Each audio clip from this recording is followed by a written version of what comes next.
Hello, welcome back to Original Concept, which we always keep forgetting to name the thing in the video. I should keep naming the thing, it's in the title. Yes. But as you can see from the title, we just saw Black Panther. Yes, we did. We liked it. Yes, we did. Cool, thanks for watching. Bye. See you next time. So the non-spoilery, general talking. Okay, first things first. Big apologies. Not gonna remember any of the names. Actor or character. Yeah, I know a few of them. Know a couple of them. Yeah, we'll see what happens. We'll see what happens. So apologies in advance. We're probably just gonna be like, Mother awesome, because she told us Mother was awesome. Yeah. Awesome warrior lady. Yeah. Best warrior in the whole of the yeah. Ex-girlfriend spy lady, also was awesome. Yeah, she was cool. Yeah. Shuri, I know her, the little sister. Oh yeah, she was cool. They're all cool. Everyone was awesome. Yeah. Everyone is awesome. There's I haven't checked it yet. There's a YouTube channel called Every Single Line or something like that, which basically takes mainstream movies and strips it down to how many lines a named black character speaks. Oh, right. And apparently Harry Potter's like 3 minutes or something. Wow. And I don't know, because I saw the thread and didn't comment on it. I do think overall the Marvel Universe has got a pretty good batting average for this kind of stuff. I think so. Yeah. I mean, from the very first movie you had Rhodey, so this is like got two, well, Martin Freeman and then a couple of I think Andy Serkis is technically white, isn't he? Yeah. He's got very good stuff. Where actually is Andy Serkis from? Is he? I have no idea. Is he actually Kiwi or is he? I don't know. I have no idea. He was South African in this, wasn't he? He was good. Yeah. He was good South African. But no, I don't know. So yeah, I would like to think that Marvel has a good average for that kind of with the black character representation. But, I'd agree with that. Yeah, this film is all the black actors, and they are all awesome and beautiful and wonderful. And sorry, my phone keeps slipping. That's better. So basic plot, kind of Lion King. Yeah, there's a bit of the music I felt was quite reminiscent of The Lion King, with like the drum beats. Yeah. There was a particular bit, I can't even remember when it was, but it happened twice. Yeah. And it very much sounded like the beginning of the Circle of Life. Yeah. That was cool. But no, it's okay. It is kind of that because okay, without getting too spoilery and into the overall plot, we liked it. We recommend it. It's a Marvel movie. If you're going to watch it, you already know if you're going to go see it. So we'll get into the plot in a second. But something Aaron said when he saw it, yes, he liked it. He went to see it twice. He went with his dad and stepmom. But he said that he's kind of getting superhero fatigue. Okay. Do you feel like you are getting superhero fatigue?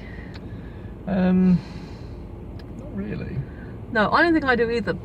However, one thing to be noted, Aaron also is watching the DC movies and watching a lot of the Marvel and DC television. Okay, so a bit of, maybe a little bit saturated. Yeah. So, as someone who is primarily watching this MCU, and I take it we're going to probably see Daredevil when it comes out, the Daredevil 2. Oh yeah. So you never really got into the X-Men movies. Have you ever watched the new movies, don't you? Do you? No, fair enough. Do yours, do what you want. Not yet. So you're not, and I don't think I am either, we're not necessarily overexposing ourselves as a superhero. No, I don't think so. No, I'm definitely not. But I mean, if you're in the same boat, I'd say probably not. No. Yeah, I mean, obviously I've seen X-Men. I've done the odd marathon now to get superhero movies. But I get it, because it does feel like, if you're looking at the whole chart, I think someone said like MCU's pretty much planned up until 2020, I think. And there's like if you include all the studios and franchises, there's like 20 or something superhero movies coming out this year. That's including things like Incredibles 2 and stuff like that. Oh, okay, yeah. But that's I can see. On the one hand, yes, that's a lot. On the other hand, there's 52 weeks in a year. There's at least 2 or 3 new big movies, and however many little movies come out a week. Yeah. That's not huge. No, it's not. But you know, the superhero market is very popular, isn't it? And I'm definitely looking forward to Incredibles 2. Yeah. Because yes. Because it's incredible. Yes, and it's awesome. And it's pretty much straight away after that's Jack. Okay, so that's another film that isn't out yet, which I'm looking forward to seeing. But overall, we definitely... Okay, yes, it's a Marvel movie. Yes, you already know if you're going to see it. Chances are you've probably already seen it because we're a little bit late to this party. As always. No bit bad. England had a big snowstorm and you were working and we took turns being ill, then work, then, weather. Yeah. But we're here and we've done it. No. It's not like we haven't been hanging out with each other a little bit, in between, but we've not been able to get out of the cinema till now, so. But, okay, so the other question I always try to ask is if you weren't already an MCU fan, and obviously there are a few connecting threads, but if you weren't already a fan, would you recommend this? Yes. Yes. There are flashbacks to Civil War. Yeah, it's Civil War. Sokovia, of course, yeah. So there is a bit of thing there, but you could, if this wasn't a part of a greater franchise, and so there are a couple of threads, with the character of Ross. But if you were to just have this as a film on its own, not necessarily the first of a franchise or whatever, or it's an origin story that isn't an origin story because the Black Panther already exists. Yeah. But everything else that's flashbacks to the previous movies would work as a flashback in any other standalone movie. Yeah. Yeah, I agree with that. So, if you're not already a fan of the MCU, I'm not saying this is necessarily the best place to start because there's a whole hell of a lot of history, but you still can enjoy it as a movie in its own right. Yeah, I agree with that, yeah. If you want to watch the MCU, then start Iron Man. But if you want to just watch a really well acted movie with a lot of very talented actors of whatever colour you want to choose, because it's kind of easy for me to sit there as a white woman and say, oh yeah, power to the black people because they deserve it. Yes. Okay, controversial time. There was a whole thing a couple of years back with the Oscars so white, which I'm not going to dispute. However, and I will admit there's probably some of it is mass marketing and how people, how films are put out and you actually get to see them or not. But it's like I've always said before about being equalist. Everyone's got the rights if they have the ability to do whatever. I'm not saying there isn't some kind of suppression. I'm not saying that sometimes you don't get to see the movies, but if you're not out there and try and make them, then you can't really complain. If you are out there and you are trying to get your voice heard, then fair enough, there isn't a problem, and you can speak to that better than I certainly can. But it's still, it is getting better. I think it's getting better. I mean, there was a statistic a while back. Lady Henry was saying about need more people of colour on British television, and someone worked out that statistically, based on the last census, people of colour are actually technically overrepresented based on who actually live, here in the country. Yeah. So I'm not saying Oscars so white isn't a valid thing. I'm just saying that, and yes, I realise this is my controversial hat, and feel free to comment and prove me wrong. I like learning new things, but if the films aren't being made and if they're being suppressed or somehow otherwise not getting put out, then yes, I agree, that's a problem. But if you're not making the movies, then can you really complain about them not having representation? And this is not just for people of colour, this is for the gays, trans, the rainbow. What rainbow? A happy rainbow. If you're anywhere, or I saw a thing about trans people need to be making more trans movies, and asexuals need to be make more asexual stories, and I'm like, okay, cool, yeah, and if it's an interesting story, then I'll probably watch it. I'm not gonna. I consider myself an ally, but I'm not necessarily gonna watch it for the sake of watching it. Yeah. As a representative, would you agree? Yes. I think that's a fair point. Yeah. So if the story's good, then there's no reason it shouldn't be seen, and absolutely, and we wave up, we wave flags for everyone, that is, because this is a lot about what the film's about actually as well, is There's a lot of oppression talk in the movie. So should we move away from controversy and get into spoilers? Yeah, go on then. Spoilers! So yes, the film is technically The Lion King. The very basic story is T'Challa. As we find out through the process of the story, there's an opening sequence set in '92 where getting warm. Are you warm? Sorry. Where we meet these two people of colour planning a crime of some sort. They've got big guns, and they're all people. They hear noises. All people knocking on doors. Oh, it's these two Grace Jones-looking people with spears and yeah. So there's a conversation. It turns out the first guy, like the de facto leader, looks like to us is, you know, a Wakandan prince, and it turns out his best friend, who he sort of became friends with in Los Angeles, in California, or it was Oakland. So it's not Oakland, California. Yeah. Sorry, that's probably not LA, is it, or near? I don't know. But his best friend, his brother in arms, it turns out he's also a Wakandan. And as we find out through the movie, and sorry, we're in the spoiler zone, so we're jumping around a little bit. Basically, they were both spies. The prince got radicalized to fight the man, and obviously doing it in a not very socially acceptable way. You know, fighting the man by killing the man is not the way to get what you want. So yeah, basically we find out that he killed him, who turned out to be his brother's prince. You know, is the brother of the king, and left a kid behind. Yeah. Which is not cool. And the king's like, this is the truth I decided to hide and all that. And so that's where the kind of the Lion King-ish aspect comes into it, because the boy grows up and becomes Michael B. Jordan. What are the chances? And I think this is the only Michael B. Jordan I know about, because I know he was in Creed and I know he was in Phantom Stick. So hey, well done for getting into a good superhero movie. Yeah, well done, finally. Same can be said for Ryan Reynolds, to be fair. Oh god, yeah, that's a good stuff. I know it's no, that's Ben Affleck, and that's still Marvel. I think there's a Marvel actor who's good now that wasn't a DC film that wasn't so good. Oh no, it was Ryan Reynolds, because he did Green Lantern.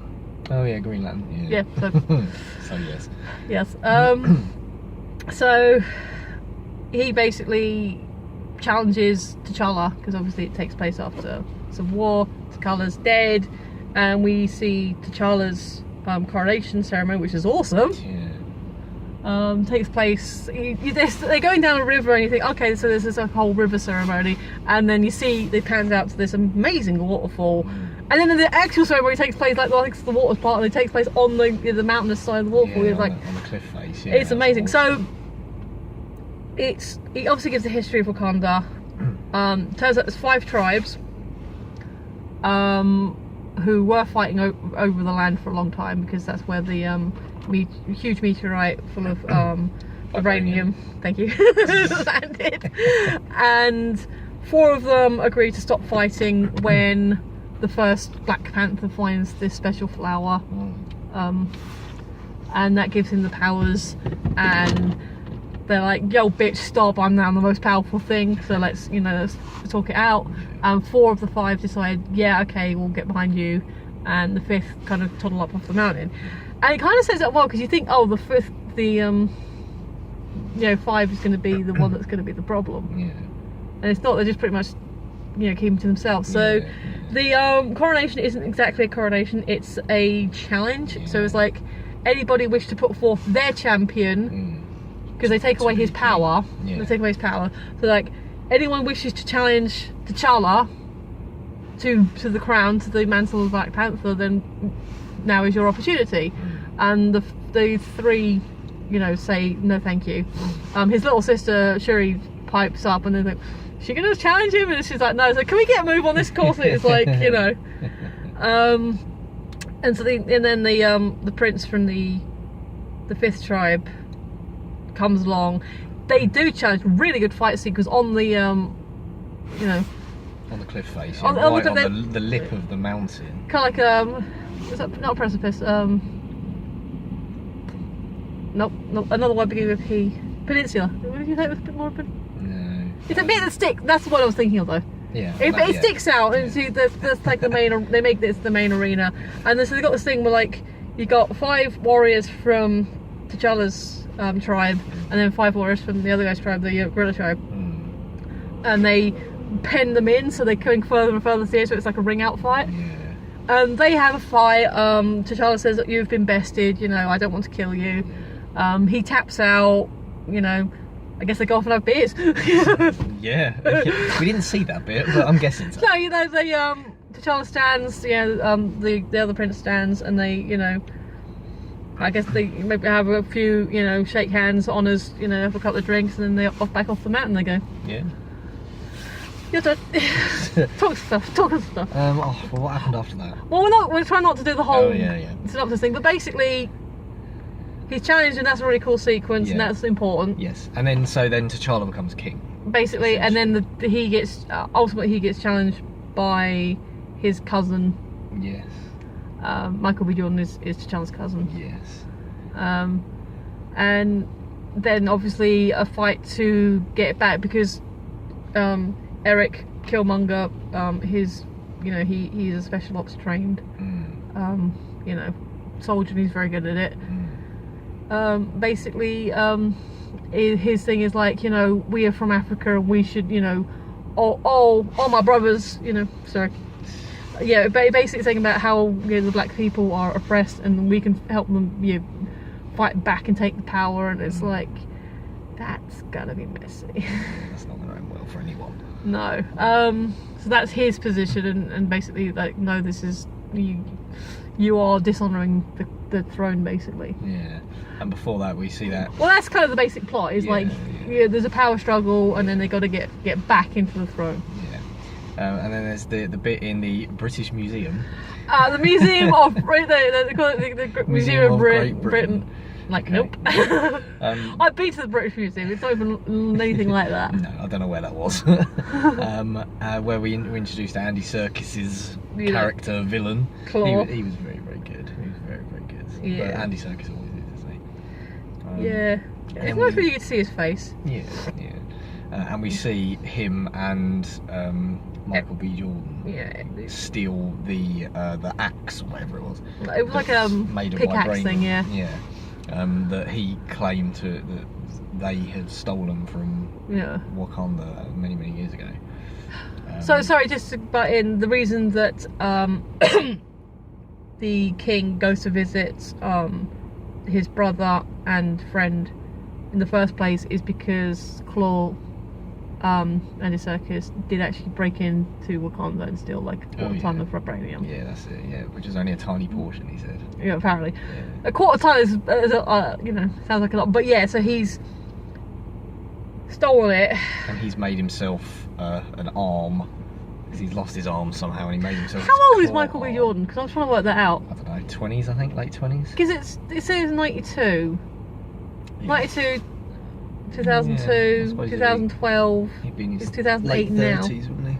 Yeah, It's the looking 80s, good. right? Black don't crack. Yeah, because they said 30 years that T'Challa had been trying to catch Claw. Yeah, that's right. Because as a boy, he looked no more than 10. No. So yeah, probably late 30s. Yeah, looking good. Fair play. Yeah. I don't know if that's how old Michael B. Jordan is, but that technically is how old Eric is. Yeah. So yeah, sorry. So much stuff happens. So much stuff happened. It's a really pretty movie as well. Yeah. There's scenes where after the coronation ceremony challenge, he's given back the power. He drinks the flower, the heart shape something.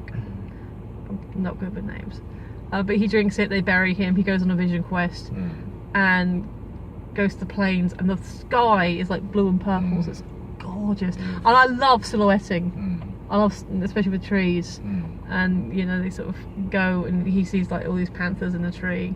Fun fact: panthers don't actually exist as a, you know, they are leopards with all their spots joined up. Yeah. Oh, that's interesting. Yeah. So black panthers aren't actually So this film doesn't exist. But they are cool. Like, yeah, Panthers are one of my favourite cats, but they are not technically their own thing.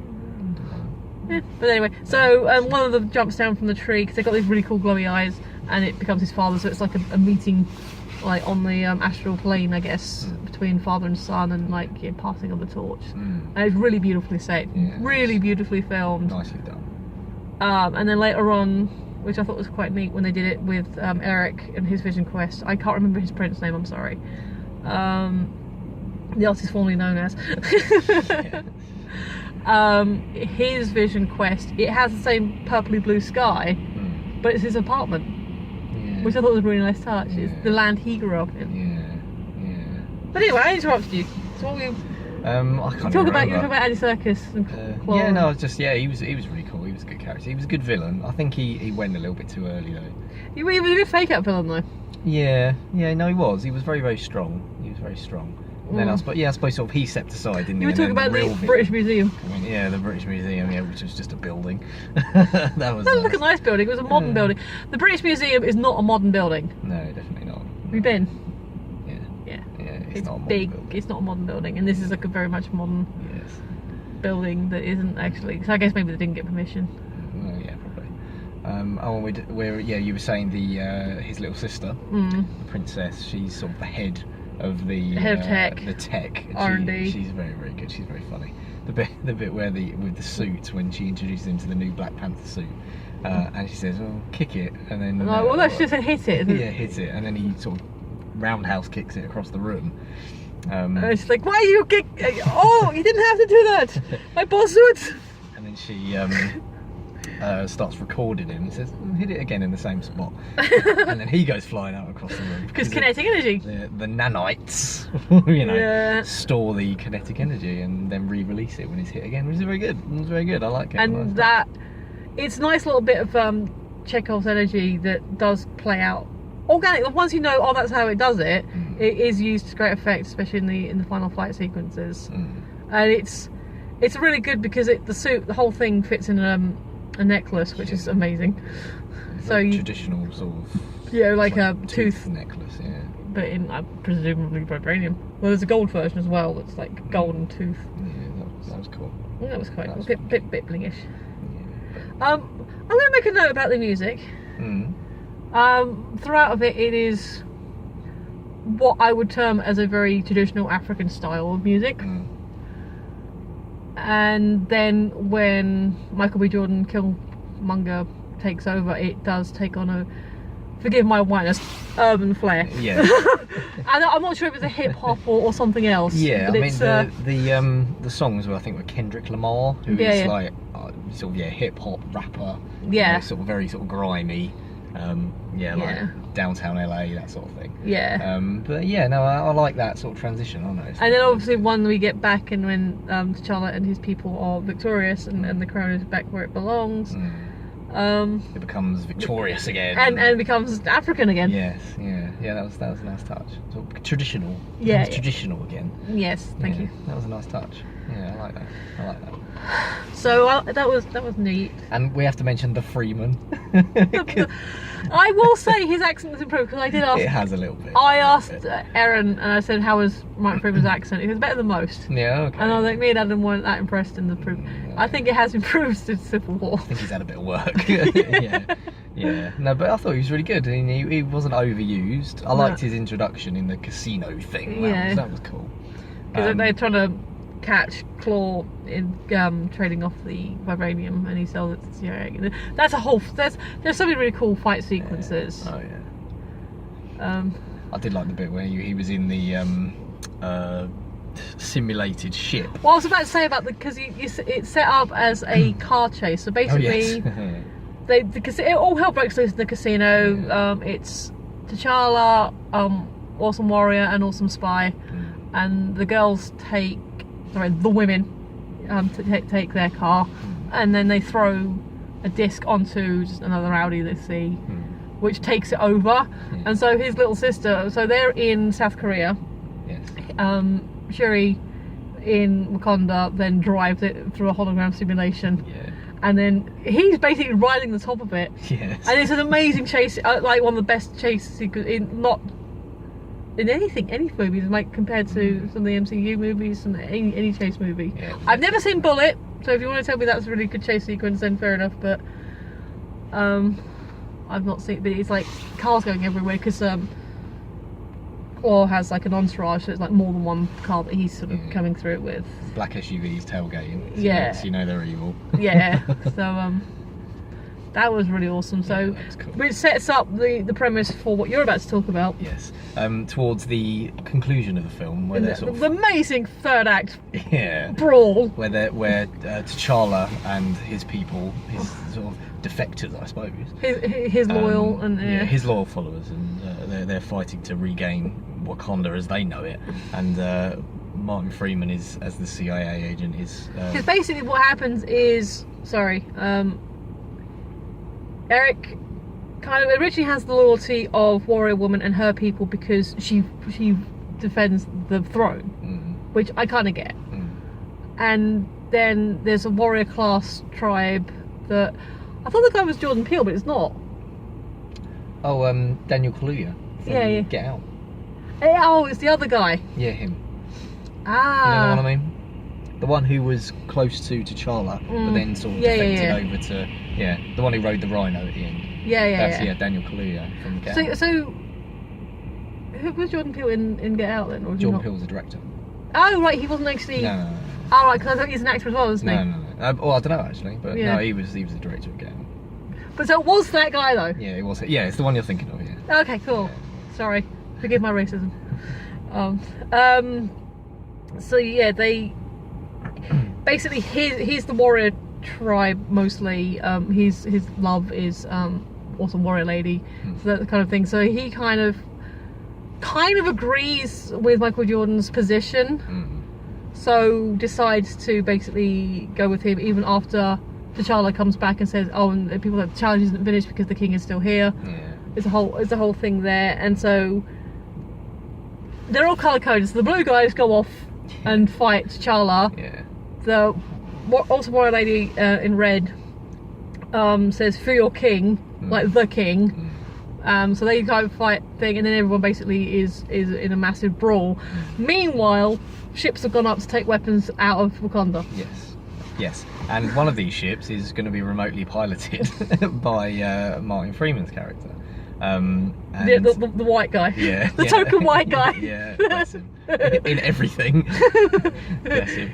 And he sort of gets in, and she makes a little comment, doesn't she, the princess, to say, "I've made it American for you." Because they got this whole thing with, like, I don't know what it is, like magna, like the whole black stuff that comes in and out. Like, that's cool. It's a whole effect they do. Figures and shapes and stuff. So he sort of sits in the seat, and then says, "You've got to go and find the ships before they get out of Wakanda." So, okay, why not? And he goes out, and then eventually he finds them. Yeah. So, I've got them. What do I do? You shoot them down, genius. Amazing. Okay. And she's down there fighting as well with the we've got like these the gauntlets. tribe ladies. Yeah. Cool. She's awesome. I like her. She's very popular actually. Social media loves her. Bless her. She's earned it. Yeah. She fought for Wakanda.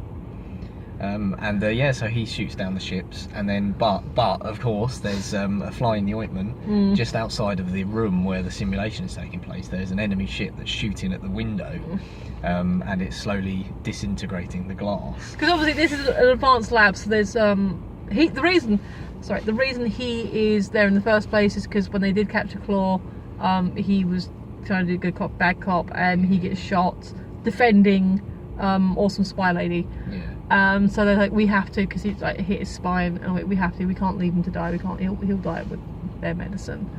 And so they take him back, and he's like, okay, so this is the thing that's happening to me now. And then he's the one he's the exposition dump for telling them the history, Eric's history, and he's like, yeah, this dude's not the best dude. Well, okay, I'm with you.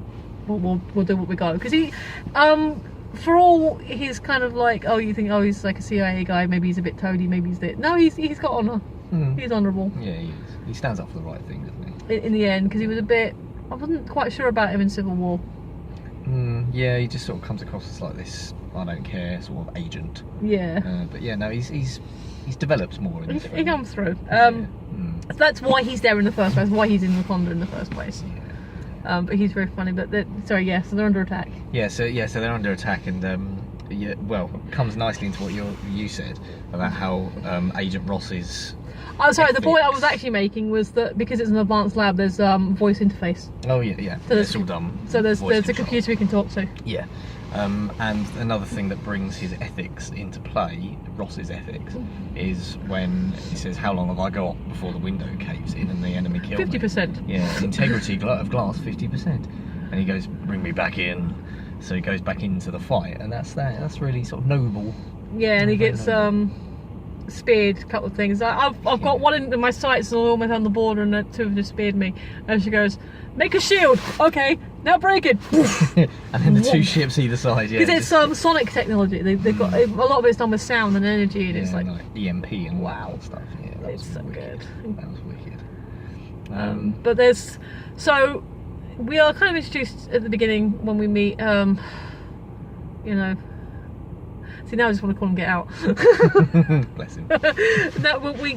we see him towards the beginning, and he's like pet rhino that he's been raised, and so he gets up on this rock, and T'Challa's like, no, he blows his horn. Suddenly rhinos, Yes. With armour. battle rhinos. Battle rhinos. There's only a few of them. Yeah, but they're rhinos. You only need a few. You really do. he does like you said, he does jump on one and start riding it around. So cool. But there's an amazing part where it's towards the end of the battle where it's about to ram into one of the other guys, and Awesome Warrior stands there, and because it's the one they raised, it just literally stops dead and starts licking her. It's like, I ain't hurt my mama. Yeah. Oh yeah. And there is a thing where you do see one of the rhinos get taken down, but it's like literally just neutralised. They don't hurt the rhinos. Yeah, no, they don't. No rhinos were hurt. No battle rhinos were harmed in the making of this movie. Yeah. But it's kind of, it is a bit of a cliche. They do. So in the battle between T'Challa and Eric, T'Challa is bested. He's thrown off the thing, falls down the waterfall, and so he then takes power. Like I said, he has his dream sequence. Which is actually a very sweet scene between him and his father. It's a really nice moment. Yeah. And the kid's not in it a lot, but he does good with what he's given. Yeah, he's good. Yeah. So they're in the place where the plant is cultivated, and he's like, burn it, so they steal, they manage to grab one and take it up the mountain to the prince. They say, we bring you this, you can fight him, you can defeat him with this. And he goes, no, and he makes this joke about when Russ is talking, he's like, and then, you only speak what I tell you, or I will feed you to my people. I kid, we're vegetarians. We're vegetarians. That's good. So yeah, they do that, and then they find, look, we actually found him. He was at the bottom. They packed him in snow to keep him stable, and so they feed him the root, the flower, and then he goes on another vision quest where the sky's changed. It's not the funky purples, it's more natural colouring. And he said, it's time for you to come home to me, my son. It's like, no, you've effed up, essentially. Yeah, I've got to change things, man. Yeah, this is not how we're doing it. I've got to go back, I've got to fight. And he comes out with his vision quest. It's like, I need a blanket. It's very cold. Yeah. So that's how he sort of gets back into the fight. But so basically, this is where the cliche comes in, because it's Shuri, Spy, Ross, and Mother go up the mountain, and he's like, can you keep my mother safe? And no harm will come. Awesome. We need an army, so I thought so, but no, we can't. So basically, he hand solos at the end. Yes. Yeah. That is the cliche. He kind of comes in towards it, which he kind of saw coming. It was awesome the way he did it. Came through. Oh man, we've got to talk about their shields. Oh yeah. Okay, so they've throughout they're wearing traditional African style clothes that are sort of, I guess, regional to them. Yes. I'm not an anthropologist, I don't know, you know, one from another, but they're really, really beautiful blankets, the kind of things you expect, bright colours. There is a note earlier on that said they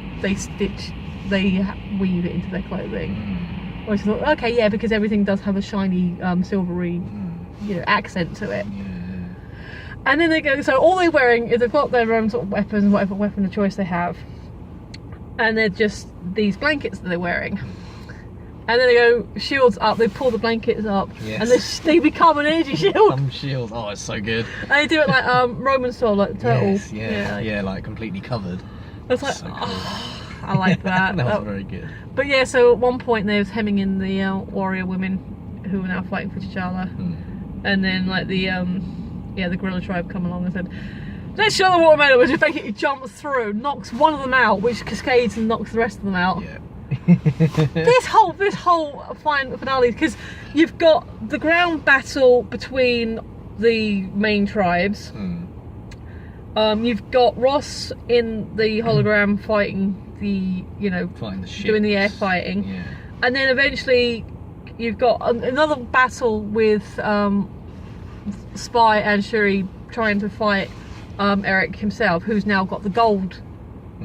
So you've got Eric in the black and gold suit, Panther suit, and then you've got T'Challa's is purple. Yes. So that's their energy field. They're both black, but their energy fields are gold and purple.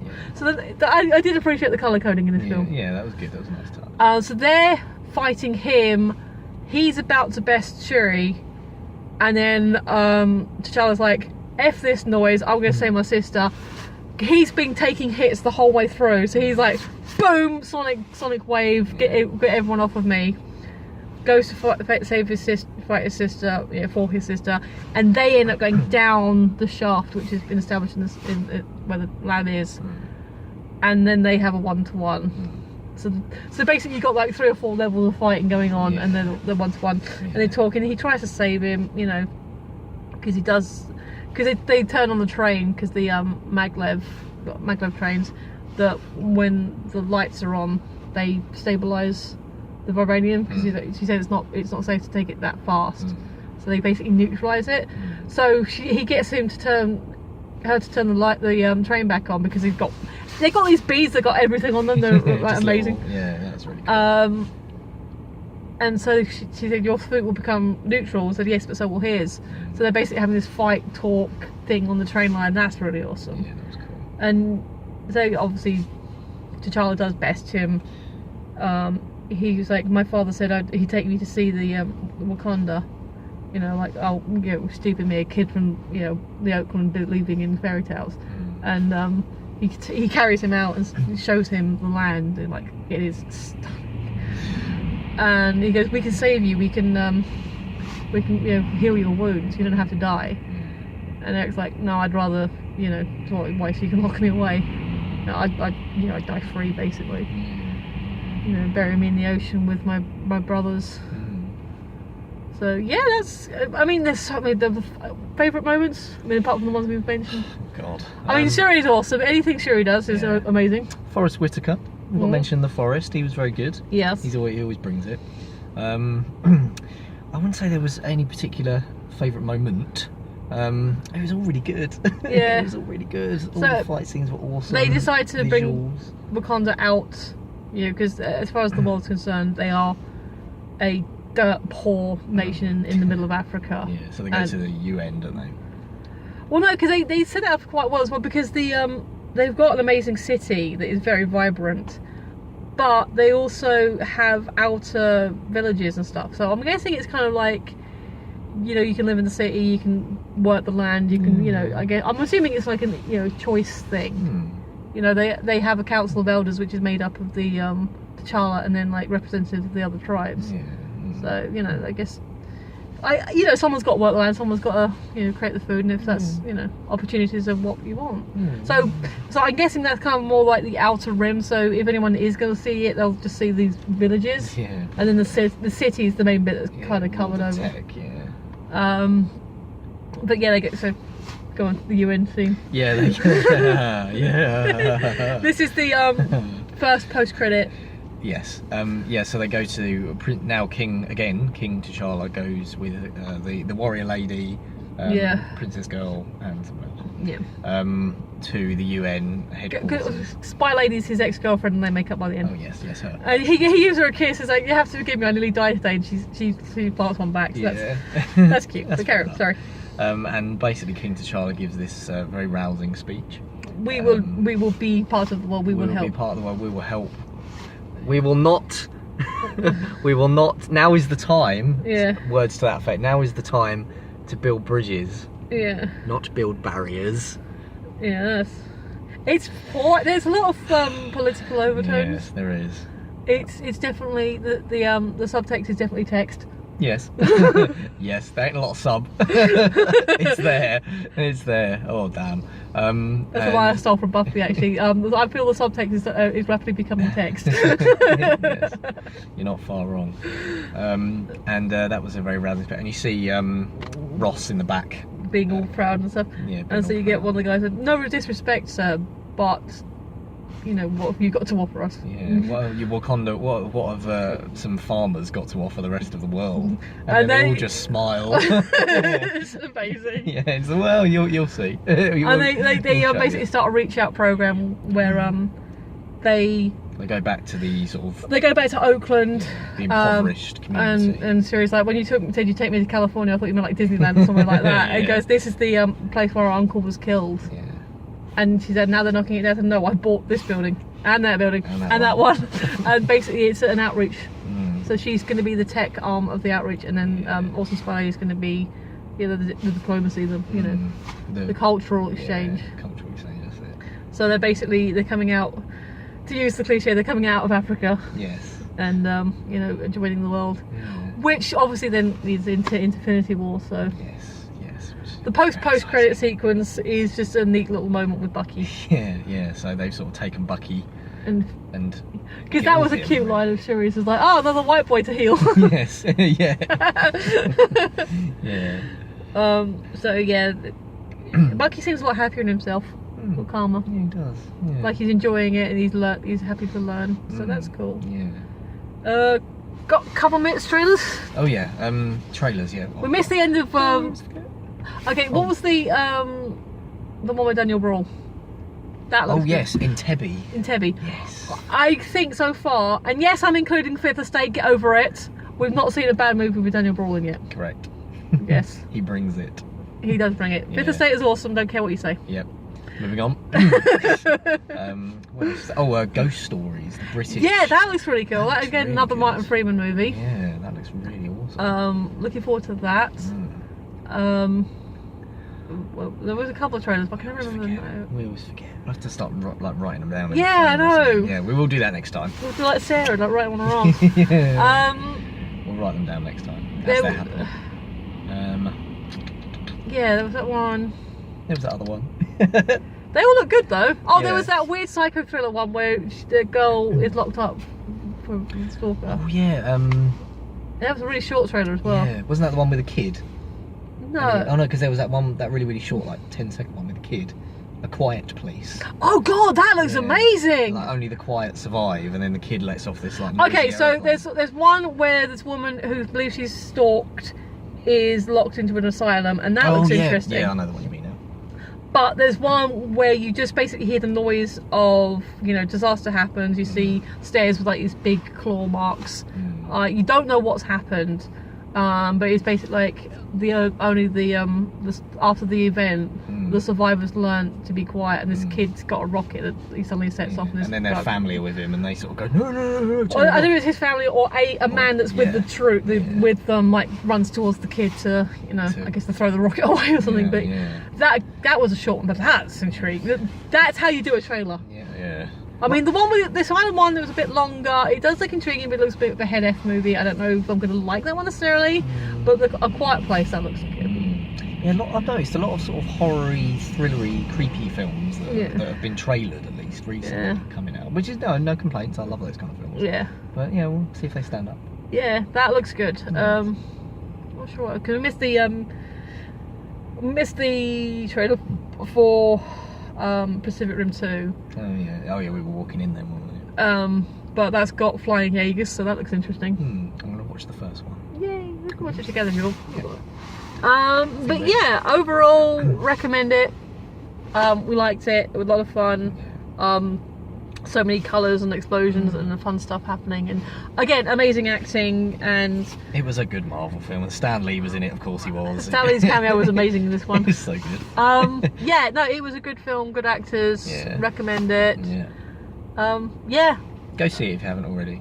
Yeah, and if you have already, go see it again. Yes, because Why not?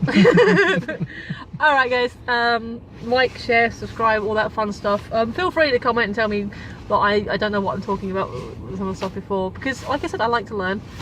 But anyway, I've been Michelle, he's been Adam. Thanks for watching. Bye bye. See you next time.